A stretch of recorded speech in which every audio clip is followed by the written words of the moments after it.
Mes chers compatriotes, mesdames et messieurs, je m'appelle Noël Tchani Mwadianvita.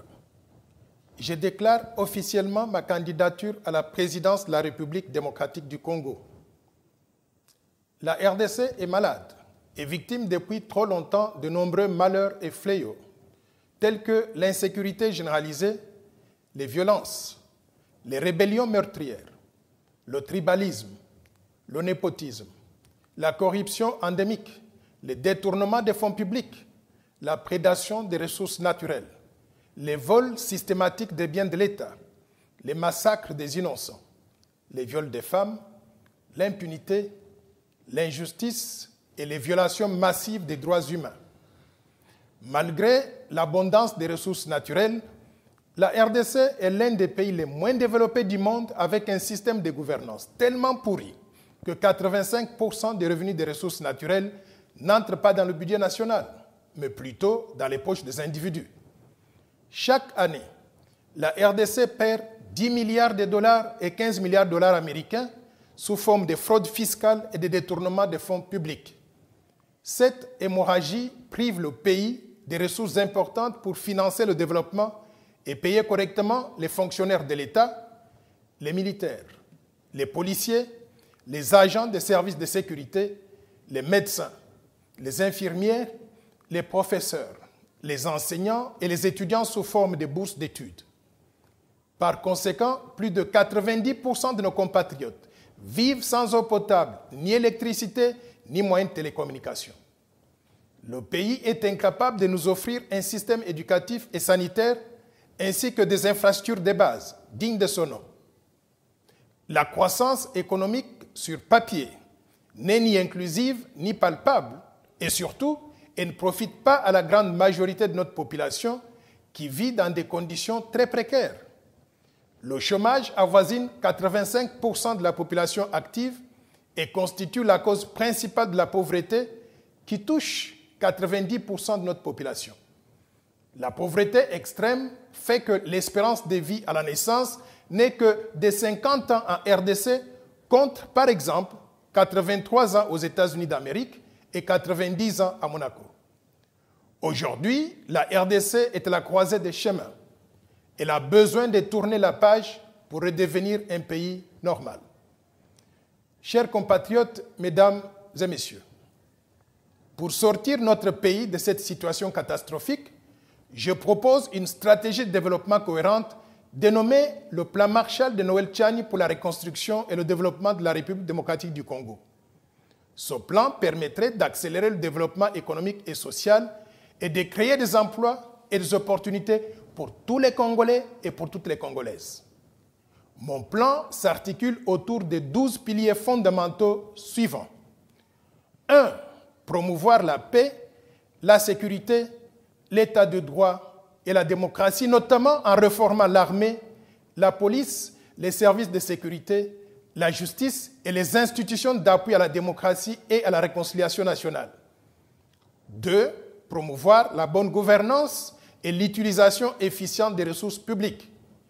La réforme de la justice, du circuit de la dépense publique, des règles de passation des marchés publics et le respect strict de la méritocratie dans la fonction publique, ainsi que la lutte acharnée contre la corruption, la prédation des ressources naturelles, la fraude fiscale et le détournement des fonds publics, seront des éléments clés du passage de la mauvaise gouvernance actuelle à la bonne gouvernance que je propose. 3. Investir dans les ressources humaines en mettant l'accent sur l'éducation et la santé de qualité pour permettre à toute notre population de vivre mieux et le plus longtemps possible. 4. Promouvoir l'autosuffisance alimentaire à travers la mécanisation de l'agriculture, de l'élevage et de la pêche et la mise en valeur planifiée et ordonnée de nos forêts, de notre fleuve, de nos rivières et de nos lacs.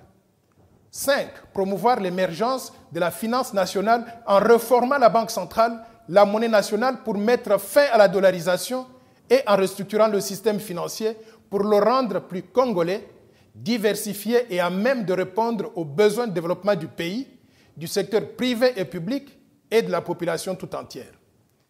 6. promouvoir l'émergence d'un secteur privé national responsable qui donne la part du gâteau de nos ressources naturelles aux citoyens congolais et qui favorise le développement ou l'émergence de la classe moyenne et aussi de la bourgeoisie nationale de qualité.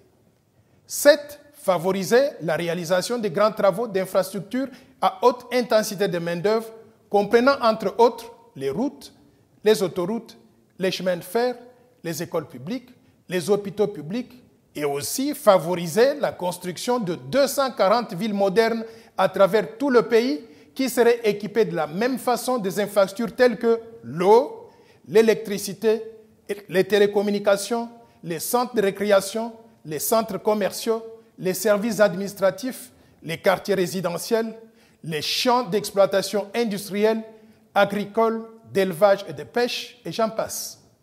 Nous allons créer les mêmes conditions de vie pour toutes nos populations dans toutes les 26 provinces du pays, sans discrimination et surtout sans exception. Nous allons donc bâtir un pays plus beau qu'avant et où il fait bon vivre partout. 8. Favoriser et accélérer l'industrialisation du pays par la transformation locale des minéraux en produits semi-finis et en produits finis. Et aussi favoriser l'éclosion du secteur tertiaire, y inclut le tourisme. Notre ambition sera d'utiliser le coltan pour produire les iPhones, les iPads et les ordinateurs congolais, ou d'utiliser le cobalt congolais pour produire les batteries congolaises pour les voitures électriques qu'on utilise à travers le monde. Nous ferons la même chose pour tous les minéraux et autres ressources naturelles de la RDC. En le faisant, nous allons créer des emplois et des opportunités pour toutes nos populations et surtout des meilleures conditions de vie pour la population. 9.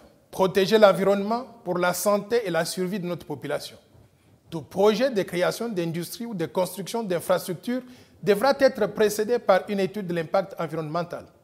Ne pourront être mis en œuvre que des projets dont l'impact sur l'environnement est maîtrisé et ne peuvent avoir des effets négatifs sur la santé de nos populations. 10. Promouvoir l'intégration nationale en reliant les différentes provinces du pays et l'intégration régionale en reliant la RDC aux autres pays africains afin de créer des synergies entre le marché intérieur, le marché régional, le marché africain et le marché mondial. Il s'agira ici de créer des débouchés pour des produits congolais qui seraient fabriqués dans notre pays dans le cadre de notre politique d'industrialisation accélérée du pays. 11. Mobiliser les ressources humaines, c'est-à-dire les Congolais de l'intérieur et les Congolais de la diaspora, ainsi que l'expertise internationale pour mettre en œuvre les différents piliers du plan Marshall. Et enfin, 12. Mobiliser les ressources financières intérieures et extérieures pour mettre en œuvre notre vision de développement. Ce plan de 800 milliards de dollars américains sur 15 ans est subdivisé en quinquennats, dont le premier quinquennat sera financé à hauteur de 20 milliards de dollars par an pour un total de 100 milliards de dollars pour 5 ans. Mais de la 6e à la 15e année du plan, et après des réformes structurelles et institutionnelles profondes, nous tablerons sur un budget annuel qui atteindra en moyenne 45 milliards de dollars sur 15 ans. Ce budget est à mobiliser essentiellement sur des ressources intérieures, en combattant la corruption, la prédation des ressources naturelles et le détournement des fonds publics. Le reliquat proviendrait des investissements directs étrangers et aussi des contributions des bailleurs de fonds bilatéraux et multilatéraux. Chers compatriotes, mesdames et messieurs, il est légitime que vous vous posiez la question de savoir qui je suis, quel genre de président de la République je serai. En effet, je suis un économiste international avec 36 années d'expérience professionnelle solide en tant que banquier commercial, banquier d'investissement et banquier de développement. Je suis un spécialiste du développement des pays. J'ai dirigé des programmes de développement qui ont permis à plusieurs pays de passer du groupe des pays très pauvres à celui des pays émergents. Je suis un technocrate, un homme nouveau qui n'a jamais fait de la politique avant. Je n'ai jamais été corrompu, ni mêlé à la mauvaise gouvernance, moins encore à la prédation des ressources naturelles de la RDC. Je suis docteur en sciences économiques avec spécialisation en banque et finance de l'Université de Paris 9 Dauphine en France. Je suis un produit 100% congolais car c'est grâce aux études faites avec la bourse du gouvernement congolais et après plusieurs années d'expérience professionnelle solide que j'ai conçu mon plan pour la reconstruction de la RDC qui constitue ma façon de servir mon pays. Chers compatriotes, mesdames et messieurs, il est légitime de se demander qu'ai-je déjà fait pour la RDC qui m'a tout donné. À ce sujet, j'ai le plaisir de vous informer que j'avais joué un rôle important lors de la conception de notre monnaie nationale, le franc congolais. En effet, à l'époque, en 1997, j'avais convaincu le président de la République de ne pas mettre sa photo sur le franc congolais qui est en circulation en RDC jusqu'à ce jour. J'avais aussi convaincu le chef de l'État de ne pas mettre dans le conseil d'administration les membres du gouvernement. Il y avait 12 membres du conseil d'administration, 7 membres étaient des ministres en poste. J'avais convaincu le chef de l'État à sortir tous ces membres du gouvernement, du conseil d'administration de la Banque centrale pour donner plus d'indépendance et de crédibilité à notre institut d'émission et aussi à sa politique monétaire. Force est de constater cependant que la gestion actuelle de l'économie et de la Banque centrale a fait que notre monnaie n'a aucune valeur aujourd'hui. Il est totalement supplanté par le dollar américain qui représente 95% de la masse monétaire du pays. La dollarisation est une violation très grave de notre Constitution et de notre souveraineté nationale. La Constitution n'autorise pas la circulation de monnaies étrangères sur le territoire congolais. En tant que chef de l'État, je veillerai à ce que l'économie soit vibrante et dédollarisée et que le franc congolais retrouve sa vitalité pour être la seule monnaie circulant sur l'étendue du territoire national. Mes chers compatriotes, mesdames et messieurs, notre vision de développement de la RDC est certes ambitieuse et grandiose, mais elle est réalisable. La mise en œuvre de cette vision de développement permettrait d'atteindre le plein emploi en créant du travail pour tout le monde, pour tous les Congolais, et en particulier pour les jeunes.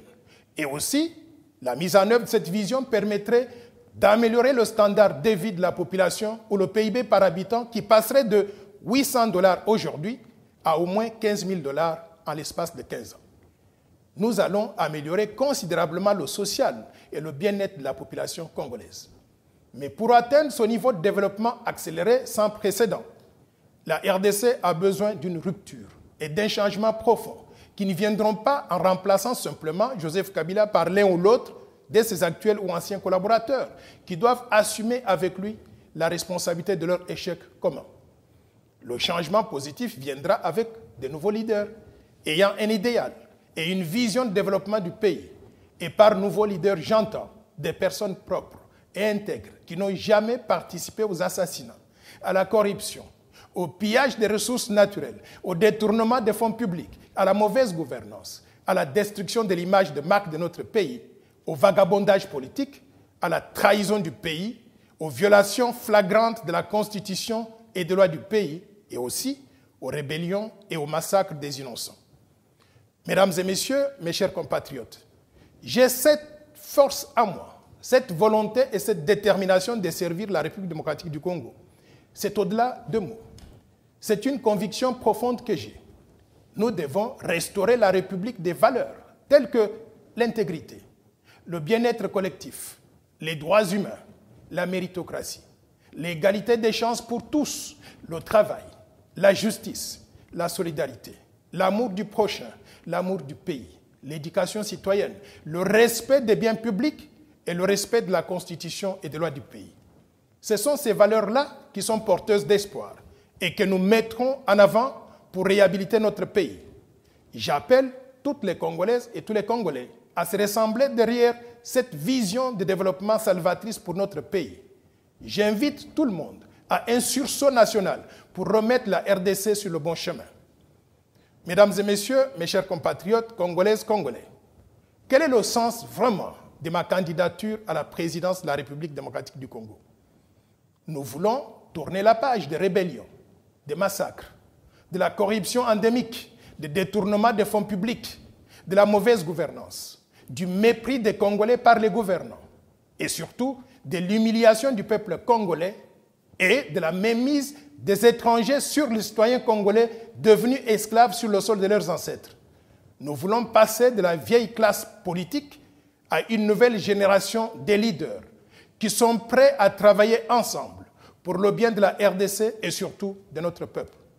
Nous voulons passer de la mauvaise gouvernance sous les régimes politiques actuels et anciens à un système de bonne gouvernance et surtout de méritocratie, où toutes les Congolaises et tous les Congolais ont une chance égale de s'épanouir dans notre société, mais aussi dans notre pays. Nous voulons utiliser les ressources naturelles de la RDC, pas pour l'enrichissement personnel de quelques individus et leurs familles, mais surtout pour développer la RDC au profit de tous les Congolais et de toutes les Congolaises, sans exception. Nous voulons redonner la dignité au peuple congolais. Nous voulons que la RDC cesse d'être la risée du monde et surtout redevienne un pays respecté et respectable. C'est ça le sens de ma candidature à la présidence de la République démocratique du Congo. Pour arriver à ces objectifs, la RDC a besoin d'un leadership nouveau, propre, intègre, éduqué, expérimenté, visionnaire, branché, connecté sur le plan international et doté d'un projet de société cohérent pour transformer fondamentalement le pays et créer des opportunités pour tout le monde. Un leadership qui n'a jamais été mêlé à la gestion calamiteuse de notre pays. Mes chers compatriotes, mesdames et messieurs, quels sont mes atouts en tant que candidat président de la République pour réussir à transformer la République démocratique du Congo au profit de tous? En effet, avec mon expérience accumulée depuis 4 décennies, pour avoir non seulement travaillé dans le développement, mais aussi participé à la conception et à la mise en œuvre réussie des plans de développement similaires dans près de 85 pays sur les 5 continents, je peux vous assurer que mon plan pour la reconstruction de la RDC réussira à sortir notre pays de la pauvreté. Mon plan fera passer notre pays du groupe des pays très pauvres à celui des pays à revenus intermédiaires, avec à la clé la création des emplois pour tous les Congolais. Mais je ne pourrai pas réussir tout seul. Je ne suis pas un magicien. J'ai besoin de vous tous, mes compatriotes, de l'intérieur et de la diaspora. Mettons-nous ensemble derrière cette vision de développement qui inspire désormais tout le monde en RDC, toutes tendances politiques confondues. Avec la force du changement qui m'anime et que je préside, je me sens très capable de répondre à ces défis de développement et d'amener notre pays dans une phase du renouveau et du développement accéléré dont le succès va surprendre le monde entier. Réécrivons ensemble l'histoire de notre pays. Le 23 décembre prochain, votons massivement pour Dr Noël Tchani Modian-Vita à la présidence de la République démocratique du Congo pour reprendre en main le contrôle de notre destin commun et construire ainsi un pays stable, prospère et équitable pour nous, nos enfants et nos petits-enfants. Que Dieu Tout-Puissant, le miséricordieux, bénisse la République démocratique du Congo et le vaillant peuple congolais. Encore une fois, je m'appelle Noël Tchani Modian-Vita. Je vous remercie.